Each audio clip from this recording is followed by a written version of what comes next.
Nagsisimula ang kwento ng sinubukan ng isang batang lalaki na pigilan ang ilang computer system mula sa pag-shutdown, ngunit sinabi ng computer na ang mga resulta ng pagsubok ay nagpakita na ang cultivator ay perpekto na ngayon. Ang sistema ay walang ibang pagtuturo na maya-alok. Kaya dinisarmahan ang sistema at nagpaalam. Ngunit pumikit ito at napapikit ang lalaki at nagsimulang umiyak, dahil 5 taon na ang nakalipas matapos siyang lumipat dito. At dinisarmahan ang sistema ng santo, ngunit nagpasalamat pa rin siya sa sistema sa lahat ng ibinigay at itinuro nito sa kanya nitong nakaraang 5 taon. Pagkatapos ay ipinaalala niya na ang kanyang sistema ay nagturo sa kanya sa paglutas ng hindi mabilang na mga palaisipan, kahit siya ay nasa mura pang edad. Ngunit masyadong matalino kahit na siya ay wala pa sa sapat na gulang. At natanggap din siya sa No1 University nang hindi sinasadya. Ang kanyang pangalan ay Lei Nianfen, ang nangunguna sa pambansang kampyonato sa sining.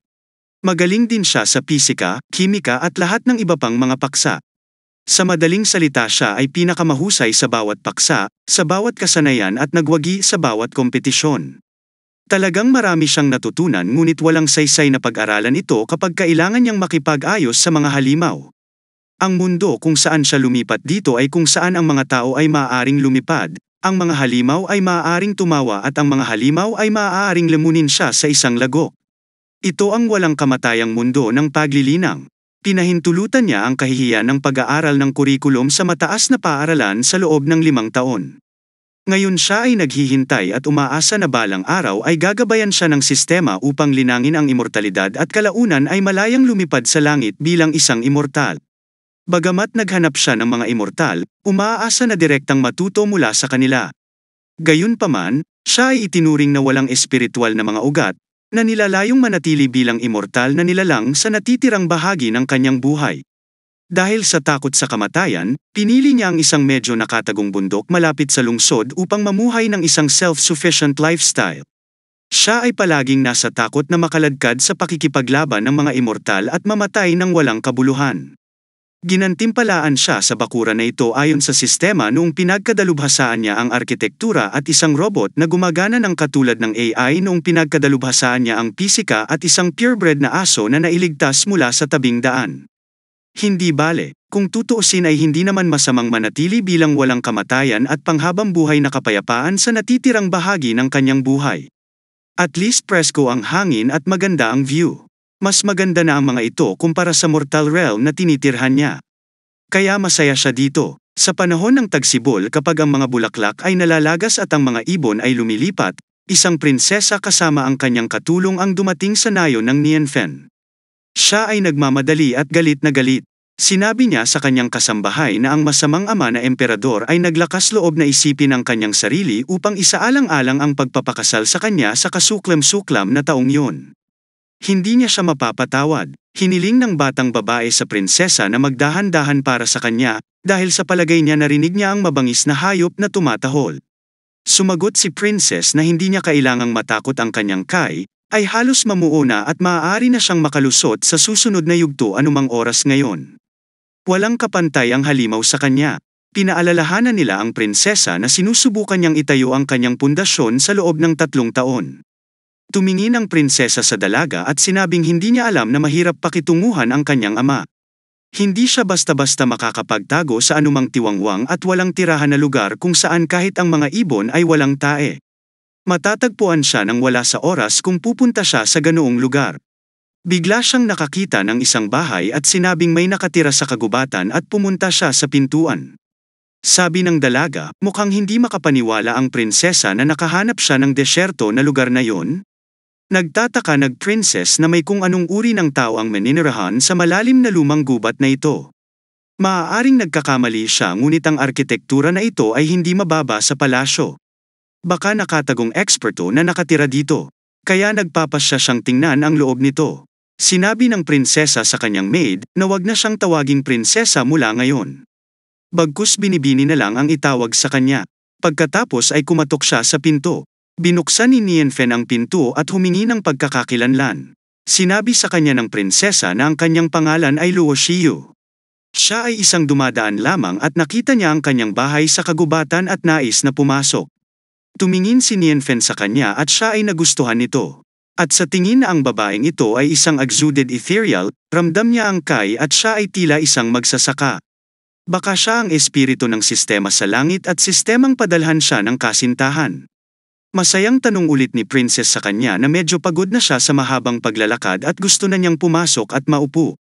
Tumalikod si Nianfen at tinanggap siya at tinanong siya tungkol sa panahon ng pananatili niya rito. Sumagot siya na hindi siya titira dito, magpahinga muna siya at aalis. Tinanong siya ni Nianfen tungkol sa pagkain at sinabi sa kanya na 5 taon na siyang walang bisita rito at hindi niya alam kung ano ang magagamit niya para mapagsilbihan sila ng maayos. Pagkatapos ay tinawag niya ang kanyang robot na pinangalanang Ziyobay at hiniling sa kanya na maghiwa ng pakwan at ihain ito sa mga bisita. Sabi ni Princess hindi daw siya makakain. Ang pakwan ay isang prutas para sa mga ordinaryong tao. Walang silbi ang pagkain nito. Pagkatapos ay tumingin siya sa bakuran at naisip na ito ay talagang espesyal na parang mayroon itong isang uri ng mahiwagang kapangyarihan na nagpapatahimik sa mga kaluluwa. Pagkatapos ay dumating si Zio na may dalang plato ng pakwan at tinanggap sila. Napatingin sa kanya ang 2 babae at natakot. Binalaan ni Nianfen ang robot na huwag niyang takutin ang mga bisita at hiniling sa kanya na humingi ng tawad sa mga bisita at sinabi sa mga babae na huwag maalarma, ito ang kanyang kasambahay at ang kanyang pangalan ay Ziyobay at siya ay robot. Humingi ng paumanhin sa kanila si Zio dahil nagulat sila. Parehong nabigla. Sinabi ni Nianfen na medyo komplikadong ipaliwanag, ngunit si Ziyobay ay isang AI lamang. Ito ay aktwal na ginawa sa pamamagitan ng paggamit ng ilang mga prinsipyo at may advanced na teknolohiya. Ito ay hindi isang malaking pakikitungo lamang ng ilang maliliit na trick, walang espesyal. Kinokontrol ni Princess ang sarili at sinabing naiintindihan niya. Para sa kanya ang espiritual na robot na may espiritual na katalinuhan ay ilang maliliit na trick. Masaya ang pakiramdam ni Nianfen na inaasahan sa isang taong naglilinang ng kawalang kamatayan na naunawaan niya ang isang abstract na konsepto sa isang iglap. Pagkatapos ay itinuro niya ang pakwan at hiniling sa kanya na subukan ang pakwan na ito ay siya mismo ang nagpatubo nito at kinuha lang ito ni Ziyobay mula sa looban. Pinulot niya ang isang piraso at nagpatuloy sa kanyang bayan. Ni hindi siya makakain ng ganoong non-polluting non-added natural watermelon. Sagot ni Princess sa kanya ito tatanggapin ng may paggalang. Pero iniisip niya sa isip niya na isa lang itong ordinaryong pakwan pero hindi niya kayang tanggihan ang eksperto.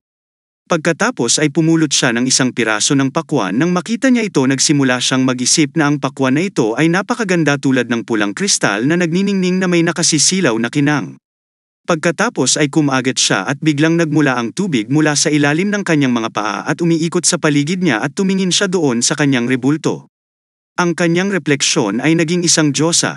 Ito ang spiritual Kai ng prinsesa at gumaan ang kanyang pakiramdam. Nagulat ang prinsesa dahil nagtagumpay siya sa pagbuo ng pundasyon dahil sa kakulangan ng mga insight. Naghintay siya ng 3 taon ng pagdurusa ay hindi makapagtayo ng pundasyon. Gayunpaman, ngayon pagkatapos kainin ang pakwan na ito na hindi lamang naglalaman ng espiritual na Kai, at dumating pa ito na may mga insight at matagumpay niyang naitatag ang pundasyon. Nagulat ang dalaga nang marinig ang sinabi ng prinsesa. Hinawakan ng prinsesa ang kamay ni Nianfen at nagpasalamat sa kanya sa pagtulong sa kanyang pambihirang tagumpay na magkaroon ng pundasyon. Agad na sinagot ni Nianfen na tulad ng sinabi niya na siya ay isang ordinaryong tao lamang. At ito ay isang ordinaryong pakwan at ang kanyang tagumpay ay walang kinalaman sa prutas na ito. Tama ang tingin ni Princess na ang eksperto ay nagbalat kayo bilang isang ordinaryong tao para maranasan ang pamumuhay ng isang ordinaryong buhay. At halos mabulalas na ang kanyang tunay na pagkakakilanlan. Bagamat medyo naasar na siya sa pagka-careless ng babaeng ito.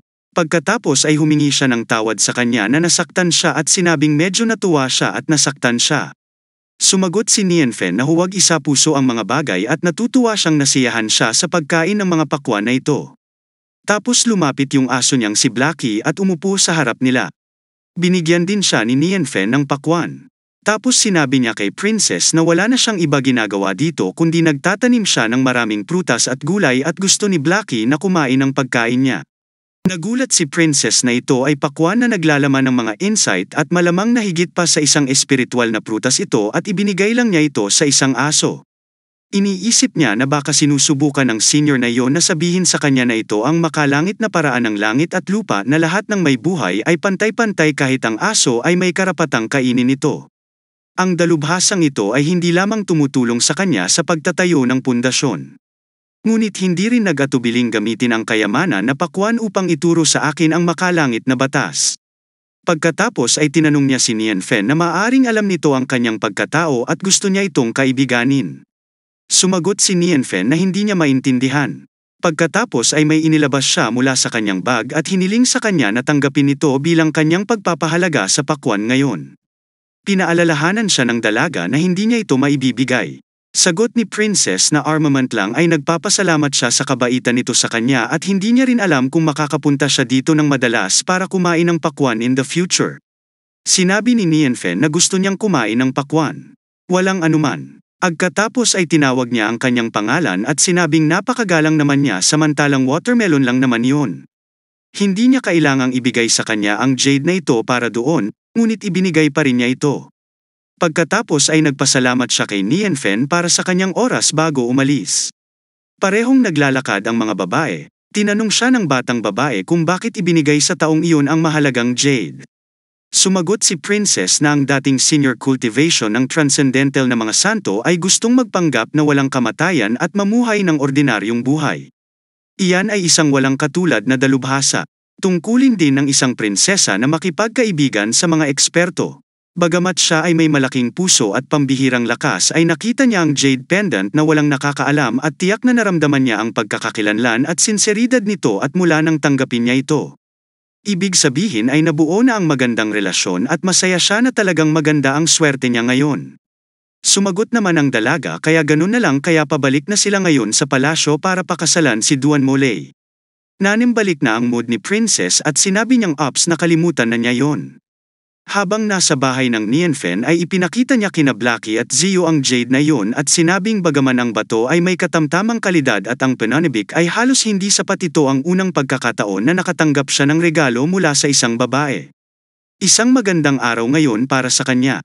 Sa sandaling iyon ay kinuha ni Blackie ang jade sa kanyang kamay at tumakbo palayo at sinundan siya ni Nianfen. Sa di kalayuan ay narinig ng tatlong lalaking nakatayo sa isang bangin ang kanyang boses. Ang isa sa kanila ay nakaupo may mga halimaw doon at malapit na. Si Nianfen ay nakaupo sa tabi ng lawa at nanghuhuli ng mga isda, sabi niya kay Blackie medyo nakaka-relax dito. Siya ay nakaupo at naghihintay at pagkatapos ng milyon-milyong sandali ay nakaupo pa rin siya sa huli at dumilim. Nalulungkot si Nianfen na wala siyang mahuli kahit isang isda. Kakaiba daw siya lagi siyang naglalagay ng maraming krill every month pero wala siyang makuhang isda at tinanong si Blackie kung siya ba ang kumain ng lahat ng isda. Galit niyang tinignan si Blackie at sinabing naalala niyang naglagay siya ng golden crab pero hindi niya ito nakikita kahit saan habang si Blackie ay walang tigil na umiiling. Tumingin si Nianfen sa kanya saglit na may pagdududa pagkatapos ay masiglang sinabi na sa tingin niya ay kailangan niyang pumunta sa downtown at bumili ng krill. Hiniling niya kay Zio Bai na manatili at bantayan ang bahay. Nagpunta siya sa palengke, bawat tindera ay tumatawag sa kanya at nag-iimbita sa kanyang tindahan.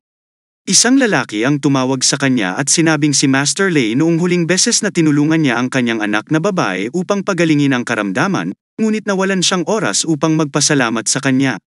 Habang iniisip ni Nianfen bagamat hindi niya kayang linangin ang kawalang kamatayan.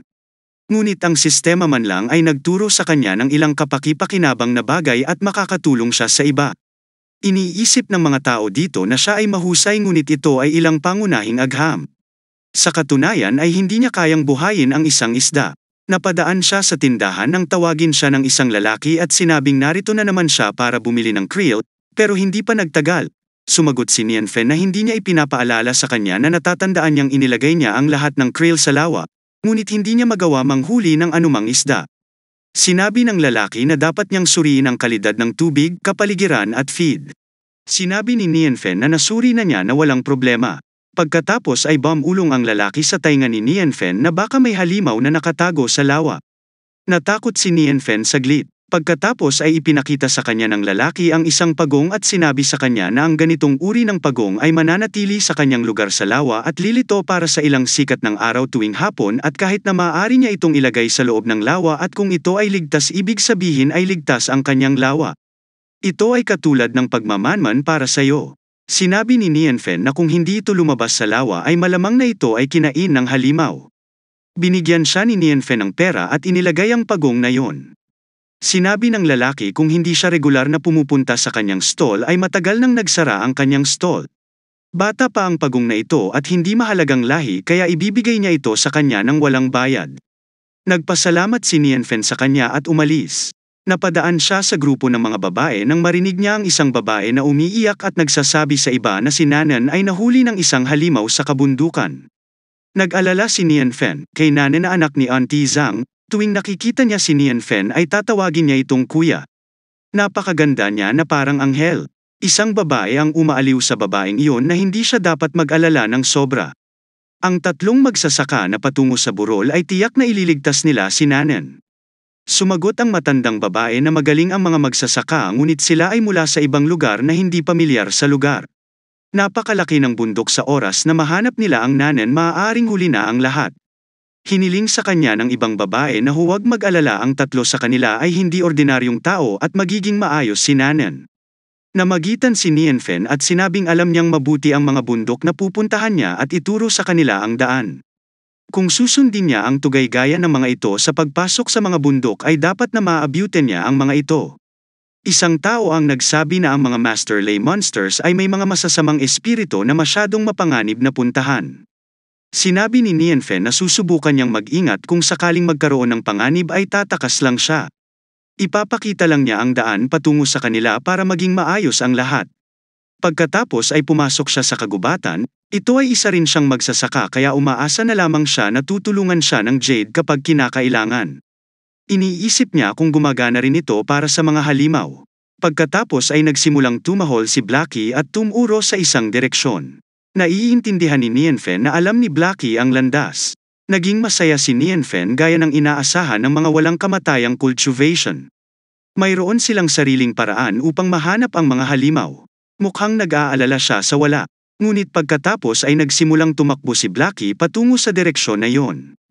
Tinawagan ni Nianfen si Blackie na tiyak na ililigtas nila si Nanan. Balik tayo, pero hindi siya tumigil. Ang mga cultivator ay nakatayo sa harap ng halimaw. Sinabi ng isang magsasaka na nagtaka siya na ang halimaw ay maaaring maglakas loob na maging napakalaganap kaya ito ay isang halimaw na leopard. Ang unang cultivator na nagngangalang Luo Hao ay nagsabi na ito ang unang pagkakataon na naramdaman niya ang sekta. Kung nagawa niyang patayin ang masamang halimaw ngayon ay tiyak na pupurihin siya ng amo. Ang pangalawang cultivator na nagngangalang Bai Luo Shuang ay sumagot sa kapatid na ang isang maliit na halimaw na tulad niyan ay walang lugar ng anumang papuri. Tinawag ng ikatlong cultivator na nagngangalang Qin Jai ang halimaw na leopard at sinabing sila ay mga disipulo ni Wanji na isang immortal na sekta at pumunta rito upang iligtas ang mga tao. Tumawa ang halimaw at tinawag silang mga tanga. Tatlong maliliit na mabahong bata na sinusubukang pumatay ng mga halimaw at sinabi ngayong araw na kakainin silang lahat ng Lord Leopard. Ginamit ni Luo Hao ang kanyang kapangyarihan at mga pag-atake gamit ang kanyang sword monster, at sumagot na ito ay masyadong mabagal. Iniisip nila na maaari na silang maging bayani. Pagkatapos maglinang ng ilang taon, siya ay nilinang sa loob ng 200 taon. Madali niyang mapatay silang lahat sa isang daliri at mabali ang mga espada. Dalawa sa kanila ang nahulog at hiniling kay Luo na magmadali at ipagtanggol siya. Hindi raw niya kaya ang halimaw na nagpatambas sa magkapatid na senior sa isang galaw. Pagkatapos ay tumingin sa kanya ang halimaw at sinabing ang babaeng tao ay may masarap na laman. Sigurado siyang makakatikim siya ng masarap. Tumawag siya ng mga nakatatandang kapatid para tulungan siya. Isang cultivator ang nagsabi sa halimaw na kung maglakas loob siyang maglagay ng daliri sa isang junior ay papatayin niya ito. Sila ang mga disipulo ni Wanji, isang immortal na sekta. Kakalabanin siya ng kanilang sekta hanggang sa kanyang kamatayan. Tumawa si Monster at sinabing ginagawa niya ito ngayon sa harap nila. Kakainin niya ngayon ang maganda nilang junior sa harapan nila. Isang kagat sa isang pagkakataon. Nagmakaawa ang dalaga na pakawalan siya. Biglang may boses na nanggaling sa gubat at lumingon sa likod ang halimaw at sinabing hindi siya naniniwalang tahimik itong lumapit. Isa sa mga nasabing may dumating para iligtas sila. Ang pangalawa ay sumagot, marahil ang Panginoon pakiramdam na sila ay panganib. Ang mabilis na pagtakbo ng itim na halimaw ay iniisip na maaaring siya ang pinuno ng sekta ng Wanji na isang walang kamatayang sekta. Pero tinitigan niyang mabuti isa lang itong dumadaang aso. Sinabi ng monster na natakot siya sa kanya para sa wala at siya ay nasa mabuting kalagayan ngayon kaya hindi niya ito kakainin at pinaalis ito. Ngunit sumagot si Blackie na sumuko na ngayon ang halimaw ng leopard bago pa huli ang lahat. Nagulat ang mga cultivator na nagsalita talaga ang aso. Binalaan siya ng isa na ang halimaw na ito ay napakalakas. Sabi ng monster na siya yung little monster dog. Siguro nababaliw siya sa pag-cultivate. Wala siyang ideya kung sino ang kausap niya. Sagot ni Blackie hindi siya madalas lumalabas kaya hindi niya talaga alam. Ang mata ng monster ay naging purple at ang kanyang enerhiya ay lumalabas. At sinabing bibigyan niya ng isang pag-atake na maaaring makagising sa kanyang kaisipan. Pagkaraan ay malalaman niya, tapos ay umatake siya upang ipatikim ng kanyang lakas sa stupid dog. Ngunit hinigop ni Blackie ang lahat ng kanyang kapangyarihan sa kanyang bibig at sinabing busog na siya. Nagulat ang monster na hindi ito posible na ang kanyang pag-atake ay talagang kinakain ng aso. Tumayo si Blackie at sinabing malapit na ang kanyang master ayaw niyang sayangin ang oras niya sa kanya. Pagkatapos ay ginamit niya ang kapangyarihan ni Blackie at nagdilim ang langit. Sabi ni Blackie dahil may ginawa ang monster na hindi niya gusto kaya dapat siyang parusahan at nabuo ang isang malaking paa ng aso sa langit at inatake ni Blackie ang halimaw gamit ito. At kumilos si Leopard na parang isang maliit na pusa at sinabing siya ay isang maliit na halimaw na leopardo at nagmamakaawa sa kanya na patawarin siya at palayain siya. Sagot ni Blackie huli na ang lahat at pinatay niya ito. Muling lumitaw ang araw sa kalangitan. Ang mga cultivator ay yumuko at nagpasalamat sa kanya sa pagliligtas sa kanilang buhay. Tiningnan sila ni Blackie at sinabing bumangon na. Gustong maranasan ng kanyang amo ang buhay ng isang mortal na may ordinaryong pagkakakilanlan. Tandaan nito na dapat malaman ng lahat na pinatay nilang tatlo ang halimaw na si Leopardo. At wala siyang kinalaman dito. At kapag nakarating ang kanyang amo ay huwag mong banggitin kung ano ang kanyang ginawa at tratuhin ang kanyang amo na parang isang ordinaryong tao at siya ay isang ordinaryong aso. Nagtataka sila na ang isang makapangyarihang halimaw na aso na tulad nito ay may master na kakaiba. Sumang-ayon silang lahat na tatandaan nila ito. Pagkatapos ay dumating si Nienfen na tinawag si Blackie. Namulat ang mga cultivator, habang iniisip nilang malapit na nilang makilala ang pambihirang taong ito. Habang si Nienfen ay pagod na pagod at tinanong si Blackie na hindi siya nakikinig sa kanyang boses, pagod na pagod siya matapos siyang habulin. Tuwang-tuwa ang tatlong cultivator nang makita nila ang pambihirang dalubhasa na nakakaranas ng buhay ng mortal. Sinampal ni Nienfen si Blackie dahil sa hindi pakikinig sa kanya. Pagkatapos ay sinimulang dilaan siya ni Blackie. Nagulat si Luo nang makita siya at sa tingin niya ay hindi siya mukhang isang high-level expert na talagang tinatreto ang immortal na aso na parang ordinaryong aso. Nabigla rin ang isa nang makita ang kanyang pag-uugali sa walang kamatayang aso. Habang ang una ay nagtataka na may hindi tama, walang pagbabago sa espiritual na kapangyarihan sa taong ito. Kahit anong tingin ng isang tao ay siguradong mortal siya. Tinatapik ni Nienfen si Blackie pagkatapos ay tumingin siya kay Luo at agad na tumayo at humingi ng tawad sa kanya para sa kanyang aso kung naabala niya sila. At nagpakilala at nagpasalamat sa kanilang pagpatay sa halimaw at pagligtas kay Nanen ngayon. Lahat sila ay nagdala ng kapayapaan sa nalugmok na bayan. Narinig ni Luo ang kanyang pangalan at naisip ni Nienfen ang nostalgic na pakiramdam ng mortal na buhay ng isang tao. Naliwanagan siya hindi nakakagulat na itinago ni Nienfen ang kanyang sarili bilang isang ordinaryong tao kahit na ang pangalan ay napakakahulugan. Karapat-dapat siyang maging eksperto. Pagkatapos ay pinilit niya si Qin Zhu na makipagkita sa kanya. Sinabi ni Bao Bai na nakilala niya si Mr. Lei at ipinakilala niya siya bilang si Bai na anak ng sect master ng Wanjian Immortal Sect. It's fate na nakilala niya ito ngayon. Hindi siya pinansin ni Nienfen at sinabing gusto niyang tingnan ng malapitan ang halimaw.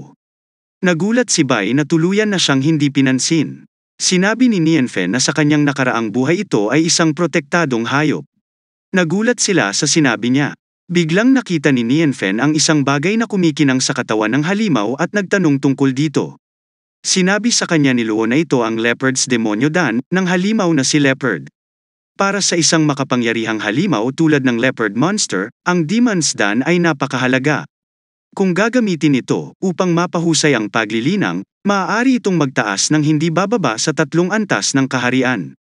Masigasig na sinabi ni Nienfen na wow nakikita niya lang ito sa mga teleserye sa kanyang nakaraang buhay.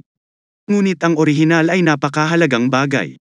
Pagkatapos ay ibinigay ito ni Nianfen kay Bai at sinabing kailangan niyang panatilihin itong mabuti. Naging masaya si Bai. Sinabi ni Luo na si Mr. Lei ang pagkatalo ng halimaw na leopardo ay puro swerte. Wala silang lakas ng loob na hilingin ito. Sagot ni Nianfen dahil natalo nilang lahat ang halimaw na natural, ang Demon's Dan, ay magsisilbing pagsubok sa katapatan niya sa kanyang senior para kay Bai. Kung kukunin niya itong Demon's Dan ay baka patay na rin siya kaya kahit hindi niya matiis na makipaghiwalay dito. Pagkatapos ay sinabi niya kay Nianfen na panatilihin itong Dan. Sa sandaling iyon ay nagsimulang tumahol si Blackie at nagpa-cute. Tiningnan siya ni Nianfen at sinabing may ideya si Blackie. Itong Dan ay kinuha niya at iniingatan niya ang katawan ng leopardo. Gusto nilang subukan kung ano ang lasa ng halimaw na leopardo. Habang si Blackie naman ang nagpamuka dahil hindi nakuha ni Nianfen. Nabigla rin ang dalawang cultivator. Habang si Bai ay masaya na ngayon at maaari niyang panatilihin Dan. Sinabi ni Nianfen na si Blackie ang may hawak ng katawan. Tiningnan siya ni Blackie na may inis na mukha pagkatapos ay tumingin siya sa mga cultivator at naiintindihan nila ngayon na kailangan nilang dalhin ang katawan ng halimaw. Papalubog na ang araw at lahat sila ay naglalakad patungo sa nayon. Hindi sinasadya ni Sun na sinabi ni Mr. Lei na huwag kang mag-alala maganda ang pangangatawan niya kaya hayaan mo siyang dalhin ang katawan para sa kanya ngunit mangyaring huwag mapagod ang kanyang alaga. Habang bitbit ni Luo ang monon. Tumawa si Nianfen at sinabi kung ipipilit niya salamat. Inimbitahan ni Bai si Nianfen sa kanyang Wanjian Immortal Sekhmet kung saan ang Panginoon ang kanyang ama. Si Nianfen ay nakaramdam ng labis na kagalakan at iniisip na oh my God. Ang lahat ng mga immortal cultivator ay magkakaibigan na ngayon at marahil siya ay tumawid sa isang maayos na mundo ng walang immortal cultivation. Nakita sila ng lahat ng taga-nayon at sumigaw na nakabalik na sila. Ligtas si Nanan na magkasama ang Master Immortals at Mr. Lei at ibinalik nila si Nanan. Tumakbo si Nanan patungo sa kanyang ina. Nagpasalamat ang mga taga-nayon kay Nianfen. Sinabi niyang mahusay na ang lahat. Sinabi ni Auntie Zhang na ang halimaw ay pinatay ng 3 cultivator at wala siyang nagawa. Nagulat si Luo na ang senior ay ayaw kumuha ng kredito at maging ang Demon's Dan ay ibinigay sa kanila.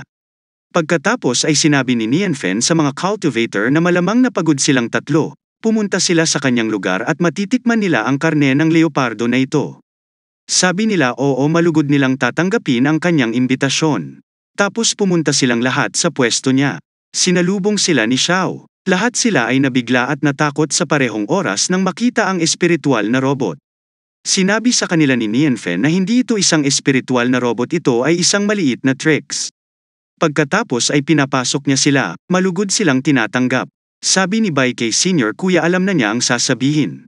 Kung sinabi ng nakatatanda na ang espiritual na robot na may espiritual na katalinuhan ay isang maliit na tricks, kaya ang espiritual na katalinuhan ay isang maliit na tricks lamang sa mga mata ng isang malaking pagkagulat tulad ng nakatatanda.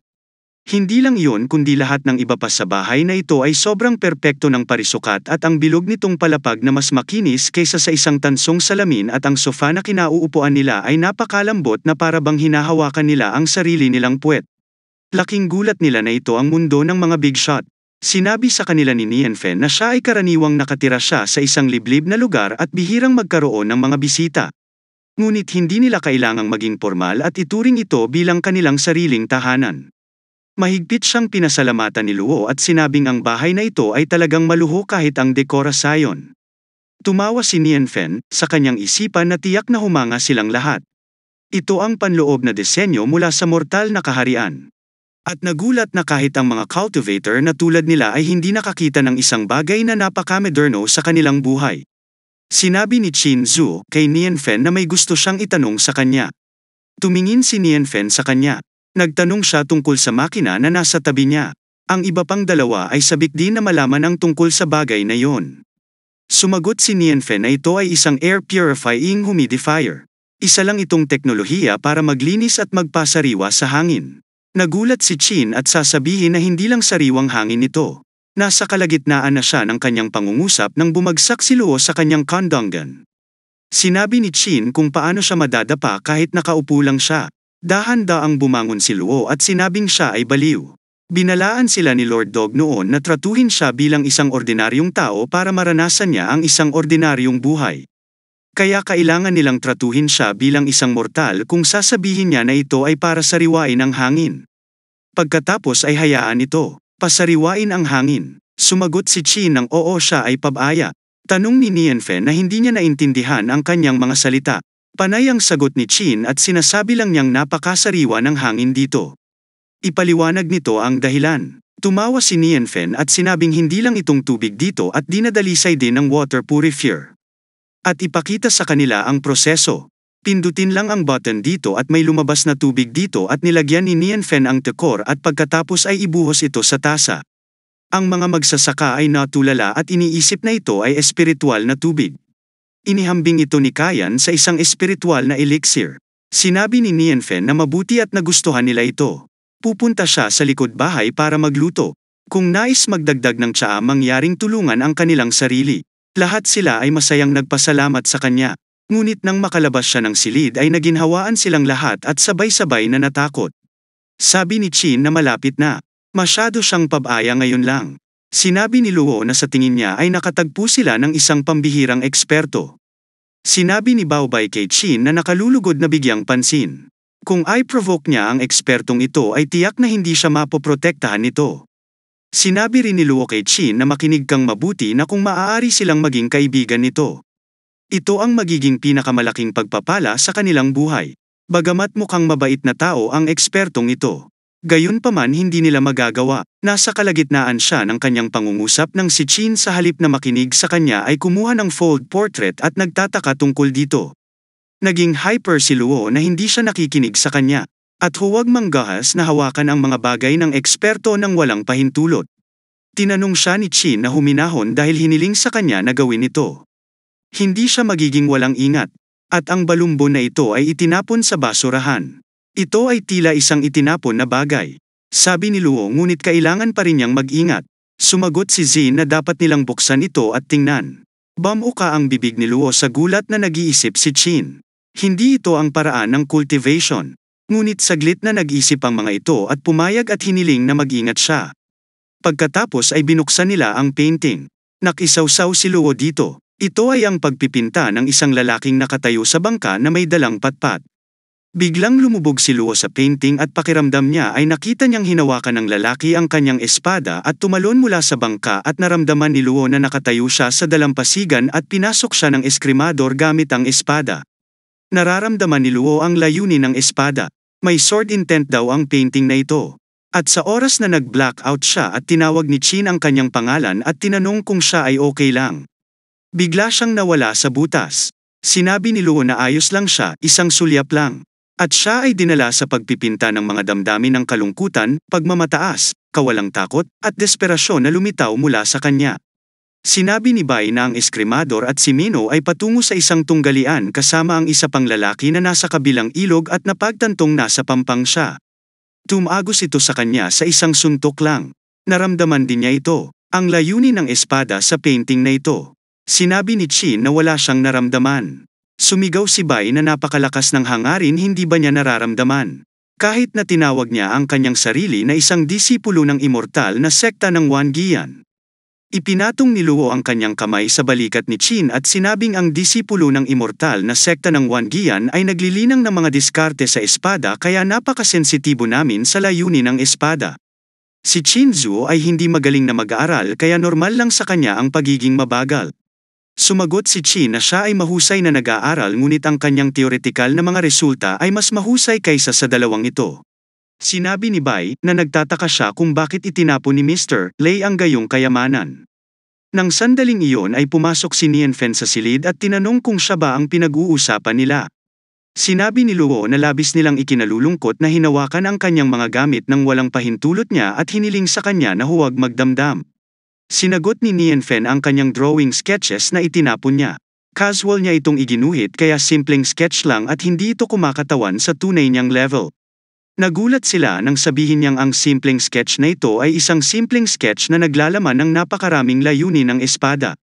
Napakagaling niya. Takot na tanong ni Luo sa kanya dahil simpleng sketch lang ito. Humihingi sila ng paumanhin sa kanilang pag-uusisa. Umaasa kung maaari bang ipagkaloob ni Nianfen ang larawan sa kanila. Sa pagkamangha, Tuwang-tuwa si Nianfen na nagustuhan nila ang kanyang sketch at sinabing kung gusto nila ito ay kunin na lang. Katulad ng kanyang paliwanag na isa lang itong normal sketch. Kung kaya hindi nila kailangang humingi pa ng kapatawaran. Medyo nakakahiya. Simula nang tinuruan siya ng system na gumuhit wala pang nagkagusto sa mga drawing niya. Ang mga cultivator ay yumuko sa kanyang harapan. Habang si Nianfen ay nahihiya. Pagkatapos ay sinabi ni Luo kay Mr. Lei na ngayon ay aalis na sila. Hinding-hindi niya makakalimutan ang dakilang kabaitang ito. Naniniwala siya na tiyak na gaganda ang kanyang paglilinang mula sa pagtatagpo ngayon. Sa susunod ay gusto nilang i-host si Mr. Lei para ipakita ang kanilang paghingi ng tawad.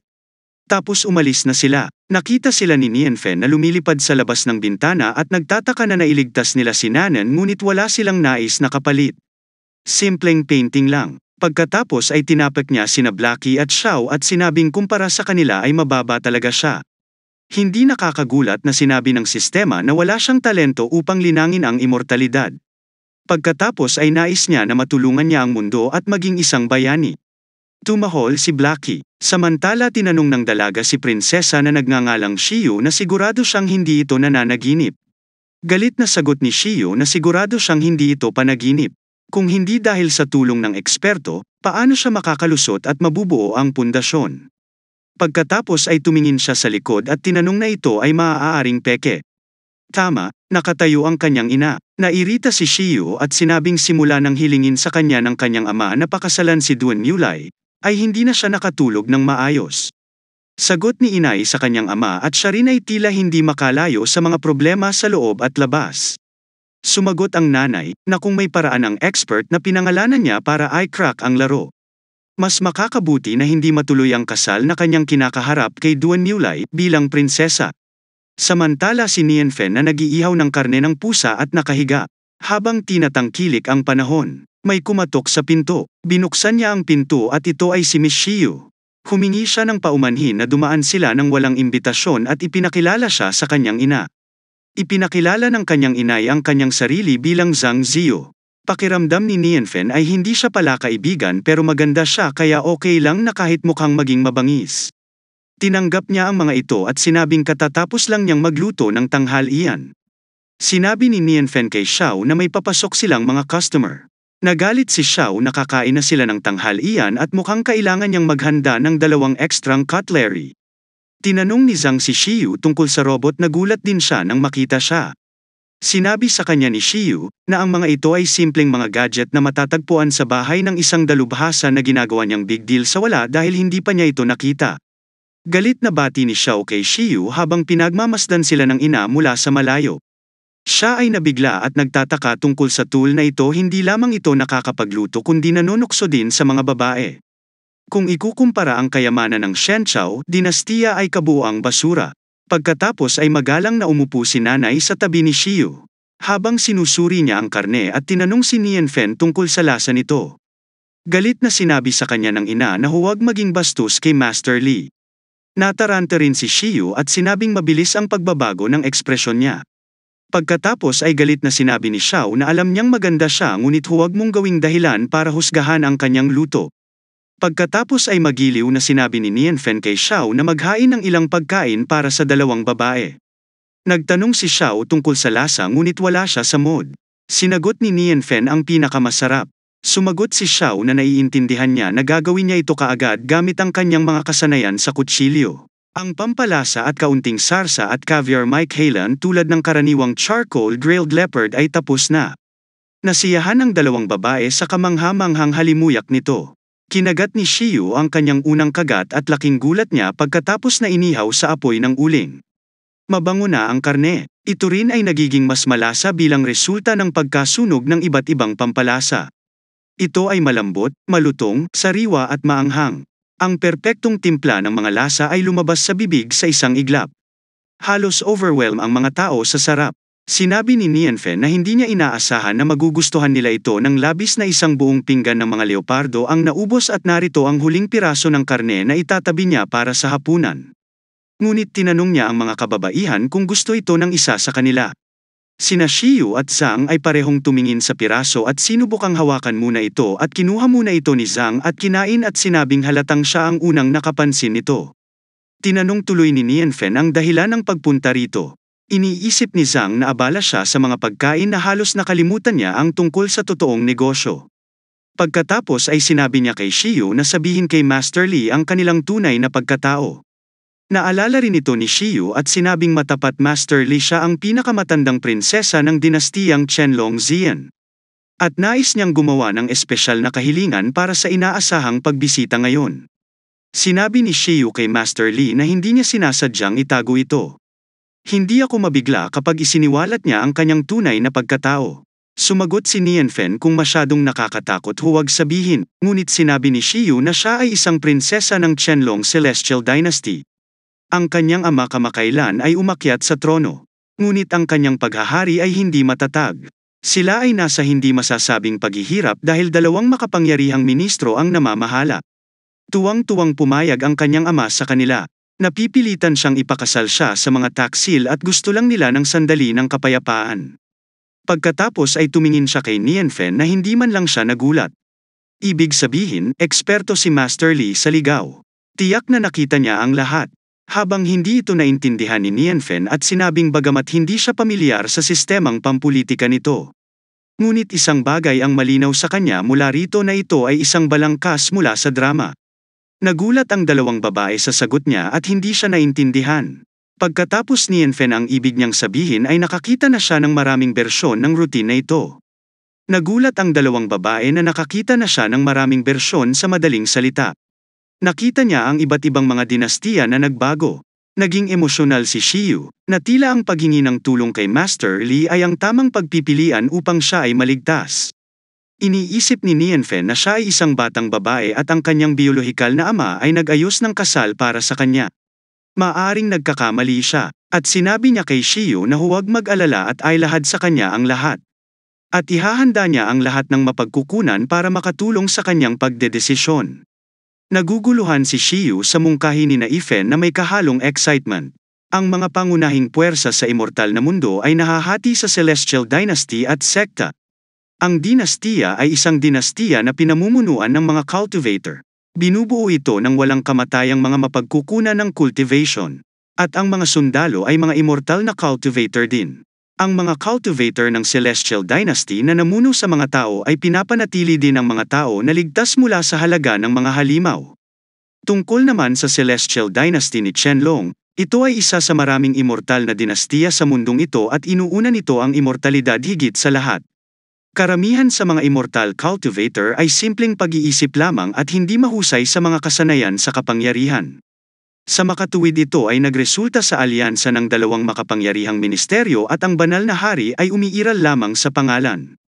Ang punong ministro ng Kaohsiung ay isang mapagmataas na tao bagaman ang impluwensya ng pambansang guro ay bahagyang mas mababa kaysa sa impluwensya ng punong ministro. May ulterior motive din sila. Napagpasyahan nilang gumawa ng masasamang bagay at sinubukan ng banal na hari na hikayatin ang mga hindi mabilang na beses ng walang tagumpay. Wala nang ibang paraan ngayon. Hiniling ni Shiyu kay Nianfen na paliwanagan sila at kung ano ang dapat nilang gawin tungkol dito.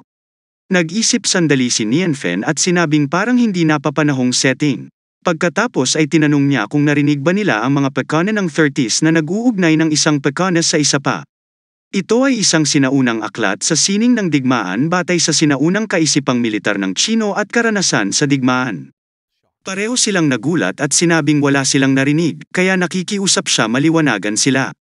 Nag-isip si Nianfen pagkatapos ay hayaan siyang ipaliwanag ito para masaya at sinabing gamitin muna ang pekana at lumikha ng isang bagay mula sa wala. Maglabas ng ilang tsismis na nagsasabing ang pagpili sa anak ng pambansang guro bilang babae ay ganap na nakasalalay sa pambansang guro. Ang layunin ay makipagkaibigan sa banal na hari upang makakuha ng akses sa awtoridad ng hari. At gagamitin nila ang Anon stratagem. Ang prinsesa at ang ana ng punong ministro ay masayang nag-uusap at nagmamahalan sa isa't isa. Dapat sabihin ng prinsesa sa anak ng pambansang guro, ang anak ng prime minister na araw-araw akong iniistorbo ng papa niya ay nagbabalak din na sirain ang kasal nila. Tapos sasabihin ni Nianfen na napaka-unethical ng pamilya nila. Nagpapakalma ang ina sa prinsesa na huwag mag-alala, sasabihin niya agad sa kanyang ama na hindi niya hahayaang masayang ang kanilang pagmamahalan. At ang laro ay naitakda na ang lahat ng nananatiling mga bid para sa kanila na gamitin ang mga huling diskarte. Tumayo at manood. Panuurin silang nag-aaway at makikinabang sila sa tunggalian. Nagulat ang dalawang babae sa tingin ni Shiyu kahit na hindi niya talaga gets pero parang magagawa. Iniisip ni Nianfen sa kanyang isipan ang ilang pahina ng tatlong kaharian ay higit pa sa sapat upang ayusin ang ganitong uri ng problema. Ito ang uri ng balangkas na dapat magkaroon ng transcendence at gusto niya ito. Iniisip ni Zhang na ito ay hindi lamang isang napakatalino na lansihin sila.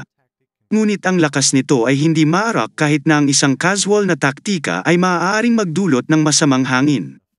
Ang isang delubyo ng dugo at isang rektibong rehiyon ay masyadong nakakatakot at hindi nila kayang magkaroon ng Nianfen na kalaban. Patuloy ni Nianfen ngunit ito ay kanilang sariling negosyo kung maaari niyang pukawin ang kanilang relasyon depende sa kanyang taktika.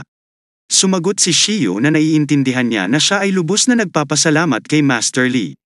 Sinabi ni Nianfen na pareho silang magalang na natutuwa siya na makakatulong siya.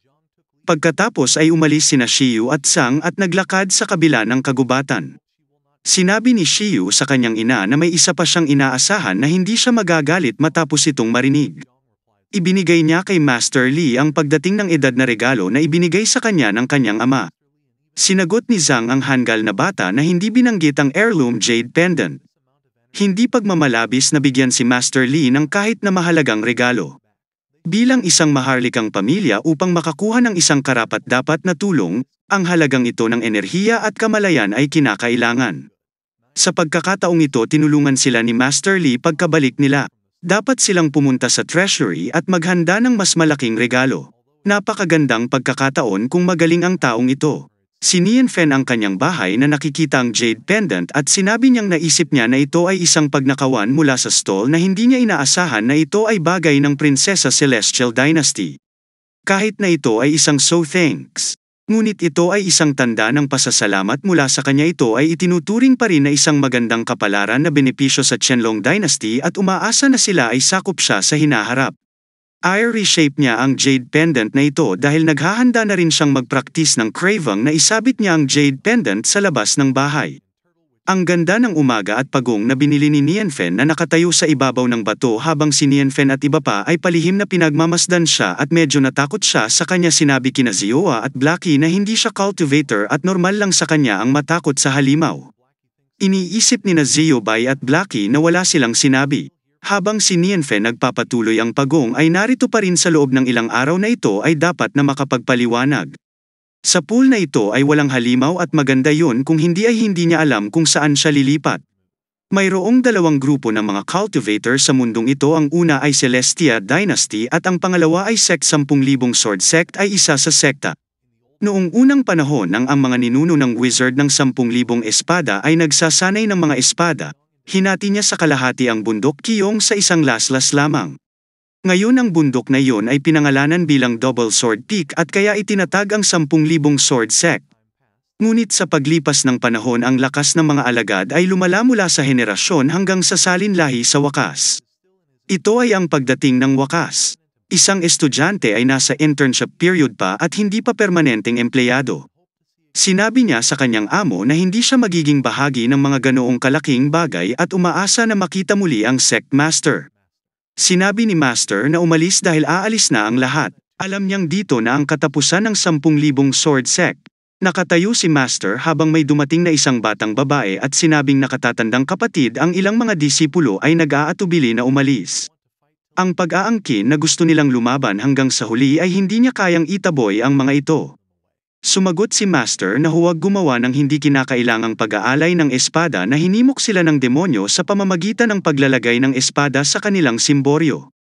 Huwag mong sabihing bunutin ito ni hindi siya makalapit dito. 3 taon na ang nakararaan isang espadang demonyo ang biglang lumitaw. Hawak ang isang sirang espada at hinahamon ang sekta ng espada sa mundo ng mag-isa.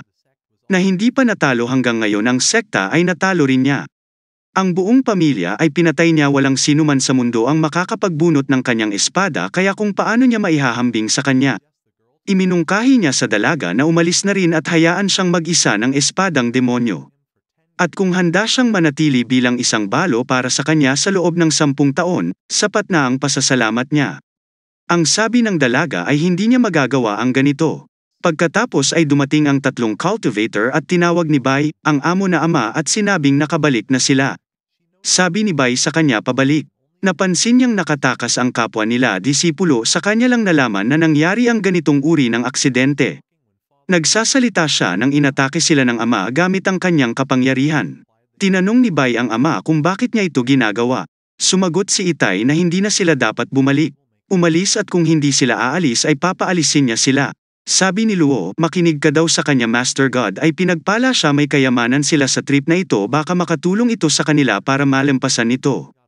Nagtanong si Master tungkol sa kayamanan na ibinigay sa kanya ni Bai ang pagpipinta at sinabi sa kanya na nakilala nila ang isang eksperto sa paglalakbay na ito na ang asong pinalaki niya ay maaaring pumatay ng isang malaking demonyo sa isang galaw.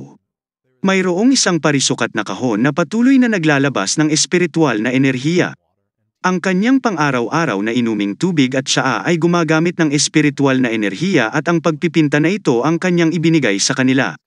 Nagalit si tatay na naloko sila ng door-to-door salesman. Paanong lahat sila ay naniniwala sa katangahang ito mula sa mga hindi kilalang tao? Masyado pa silang bata, sumagot si Bai, na ito ay isang tunay na kayamanan at hilingin sa kanya na tingnan. Ngunit inagaw ni ama ang painting at itinapon at sinabing malapit na ang kapahamakan at iniisip nila na ang isang sirang painting ay maaaring magpabagal. Hinubad niya ang kanyang espada at sinabing bilang kanilang Panginoon ay ibibigay niya sa kanila ang huling aralin upang mapanatili silang gising. Pagkatapos ay ginamit niya ang kanyang espada upang mapunit ang painting na yon. Sinubukan nilang lahat na pigilan siya. Pop-unit pa lang ni Master ang painting nang may huminto sa kanyang espada gamit ang kanyang isang daliri. Nabuhay ang lalaki at ang pagpipinta. Nagulat ang Master pagkatapos ay isang malaking kulog ang dumating sa tuktok at parang lindol. Iniisip ng mga alagad na tumetakas na baka dumating ang espadang demonyo isang araw ng mas maaga. Isa sa kanila ang nagsasabing hindi ito ang espadang demonyo. Ang Panginoon nila ang nagkaroon ng breakthrough. Ang cultivation realm mula mababa hanggang mataas ay nahahati sa Kai practicing. Building base, sarap, yin-yang, out-of-body experience, distraction, merge ang God's test at Mahayana. Kapag naabot ng isang tao ang kaharian ng yin-yang, ay halos hindi na niya matatawag ang kanyang sarili na isang malakas na tao. Binigyan lamang ng Master ang pagpipinta ng isang mabilis na sulyap at nagawa niyang isulong iyon sa labas ng karanasan sa katawan. Sina Bai at Luo ay nakatingin sa nangyari. Ang lakas ni Master ay tumaas ng husto kahit na kailangan nating harapin ang Sword Demon bukas. Dapat silang manaig. Sa sandaling iyon dumating ang espada ng demonyo at sinabing ito ang unang pagkakataon na makakita siya ng biglaang pagbagsak. Interesting. Tanong ni Bai pumayag siyang lumaban bukas. Sagot niya dahil may nakita siyang breakthrough kaya na-curious siya at hindi niya maiwasang lumapit ng mas maaga. Ang kuryosidad ng isang batang kasing lakas ng kanyang tunay na edad ay 3 taon. Dahil dumating na siya simulan na natin ang laban. Tumingin sa kanya si Master. Sabi ng espada ni Demon na nakikita niya yon. Handang-handa na si Master, handang mamatay. Tinanong siya ng babae ng pagkakataong manalo. Ilang sandali pa ay sumagot na siya nakakalad ka rin siya at lahat sila ay aalis na at inatake niya ang demonyo. Inatake din niya at sinabing mag-away talaga tayo Lolo Bai at kutsain siya sa speed limit niya. Inatake siya ni Master ngunit nag-ilusyon siya at sa totoo ay nasa likod siya. Tumingin sa likod si Master. Inatake siya ng demonyo gamit ang espada ngunit pinigilan siya ni Master. Pinuri ni Demon na siya ay may mahusay na lakas ng braso at sinabing siya ay nagtataka kung gaano katagal niya ito matitiis.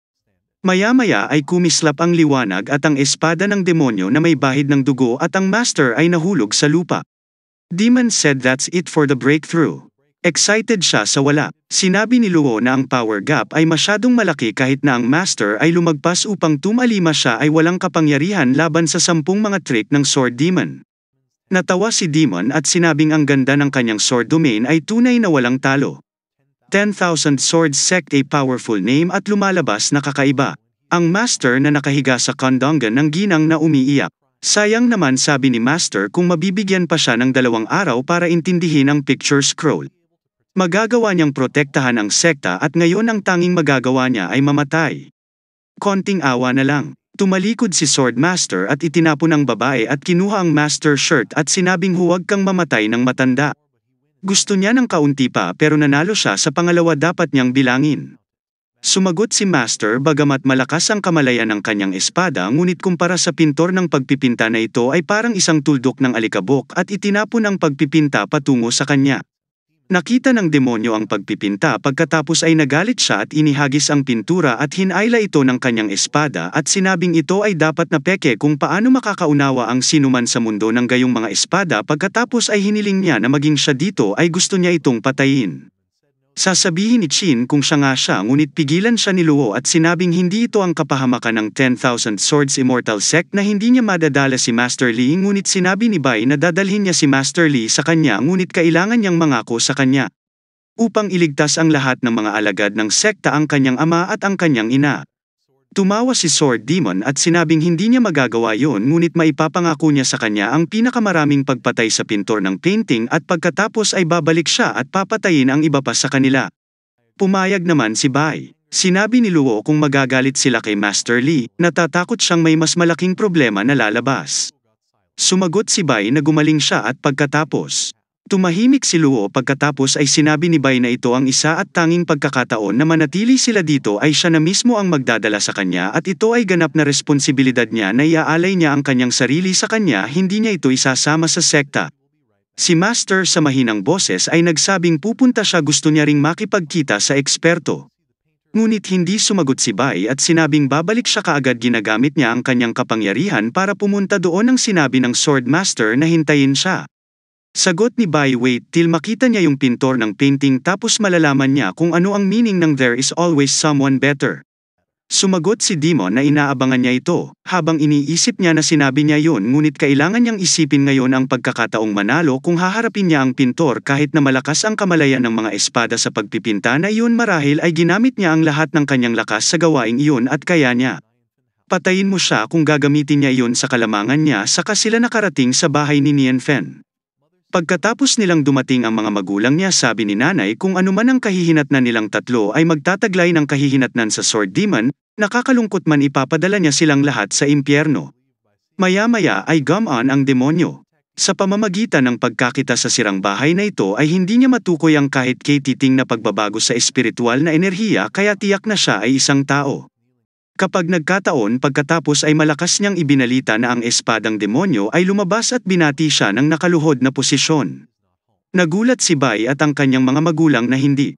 Ang isa ay tumutugon, baka ang Master Li ay wala sa bahay. Nag-alala si Master kung wala siya sa bahay, sila ay sira-sira na. Sinabi ng demonyo na siya ay natakot at tumakas nang maramdaman niya ang presensya ng kanyang mga espada na kamalayan, kung sakaling hindi siya dapat mag-iwan ng pagkakataon para sa muling pagkabuhay.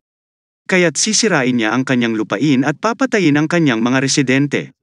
Pagkatapos ay inatake niya ang bahay ng Nianfen ng kanyang buong kapangyarihan. Ngunit ang kanyang bahay ay may proteksyon at ang pag-atake ng mga swords na demonyo ay nawala. Nakita ng demonyo ang bahay kung ano ito at nagtataka na hindi dapat ganito ang kanyang iniisip. Nang lumitaw ang isang apoy na parang ibon mula sa kanyang likod na espada, na ang demonyo ay nabigla nang makita ang Phoenix.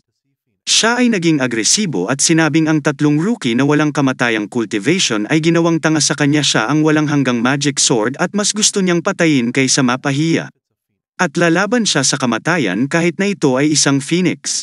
Ginamit niya ang kanyang kapangyarihan sa buong lawak, ngunit ang Phoenix ay paraan na mas malakas kaysa sa kanya at pinatay siya ng madali. Pagkatapos ay ang malambot na simoy ng hangin ay nagsimulang umihip at ang Jade Pendant ay umuugoy sa Air Master at ang kanyang asawa ay nagtatago sa likod ng puno. Sa gulat na Sword Demon ay nawala na ang makapangyarihang espada na demonyo na pumatay ng libu-libong tao na hindi man lang niya nasal ayan ang mukha ng kalaban. Sa paniniwalang lahat sila ay napatay ng Jade Pendant Master. Sinabi niya na palaging mas may magaling, sa mga taong mas asama ay may kabiguan sa huli. Sinabi ni nanay buti na lang nawala ang Sword Demon pero winasak nila ang photo scroll. Sagot ni Master, sa halip ang pag-scroll ng larawan ay mas masahol pa kung ito ay umaakit ng espada na demonyo sa kabutihang palad. Wala na ang Sword Demon at nailigtas nila ang 10,000 Sword Immortal Sect.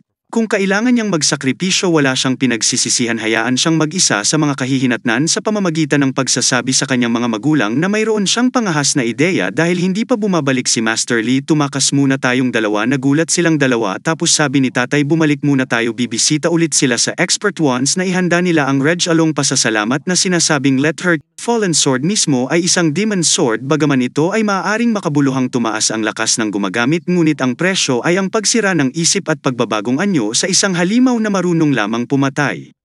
Dahil ang espada na demonyo ay pinatay ng isang eksperto na ang kagamitan ay dapat ding kunin. Sa pamamagitan ng dalubhasa ang ugali ng pagpupulot ng lahat ng kanyang nakikita ay dapat iwasan. Sa pamamagitan ng sumang-ayon sa pagbalik ni Nian Fen ay may nakita siyang espadang nakahandusay sa kanyang bakuran. Nagtanong siya kung may naghulog nito. Ngunit walang tao ay dinampot niya ang espada at hinanap ito ng isang habang pinutol ang isang palumpong ng puno at sinabing napakatalem sa hinaharap ay gagamitin niya ito sa pagpuputol ng kahoy. Si Blackie ay nagsimulang tumahol ang sabi ni Nian Fen ay walang mangyayari ito ay espada lamang na walang may gusto kung ang may-ari ay dumating upang itanong ito pabalik sa kanya ito ibabalik. Pagkatapos ay may kulog na kumikislap sa paligid ng espada naramdaman ni Nian Fen na uminit ito bigla ngunit sa tingin niya ay kaya kung magpainit ng sarili na kamangha-mangha habang hawak niya ang espada ay dumating ang isang kalansay ng Diablo at Bamulong. Hey binata na gusto niya ng lakas at tumayo sa tuktok ng mundo na naghahangad ng walang katapusang kayamanan at umupo sa mga kagandahan ng mundo. At nais maghayganti sa mga taong tumitingin sa kanya at tumuntong sa kanilang mga paa. Tumingin si Nian Fen sa kanyang balikat at sinabing naririnig niya ang tunog ng lamok na Diablo. Nagulat na ang tatlong nakamamatay na mga alok at hindi gumagalaw sa kanilagay ni Nian Fen ang espada sa bodega gamit ang ibang mga patpat at sa tingin niya ay swerte siya. Tapos tinatawag siya ng evil. Ngunit umalis siya nakaramdam siya ng kahihiyan. Pagkatapos ay lumabas siya sa espada at sinabing siya ay Mar-Ingel na magic sword at ang minor setback na ito ay hindi makakaapekto sa kanya pero how dare to that human, na walang respeto sa kanya. Iniwan siya doon at tumuloy sa pinto. But suddenly a light come, at bumalik siya at nagulat sa swords na hindi niya maintindihan ang mga pangyayari. Sa pag-aakalang isang brush lang na nahulog sa dingding. Isang ang brush pero hindi pangkaraniwan, ito ay nakakasulat ng linya nagtataka siya kung bakit may ganun ka high-class magical na gamit sa bahay ng taong ito tapos akala niya si Matby nagkataon lang ang kailangan niyang gawin ay lampasan ng brush na ito pwede pa siyang pumunta sa pinto na yon gamit ang ganitong paraan. Nung gumagalaw siya sa cabinet na sira na naman kasi ang cabinet din magical item muli siyang lumitaw at sa tingin niya ay propesyonal na demonyong espada at isang mataas na uri ng kayamanan. Pagkatapos ay nagsimula siyang gumapang hindi siya makapaniwala na hindi siya makalabas sa pintong ito ngunit muli siyang tinamaan ng liwanag na pahiya siya na siya ay isang marilag na espada. Ngunit siya nahulog pa rin ng 3 beses sa parehong lugar na nakuha niya.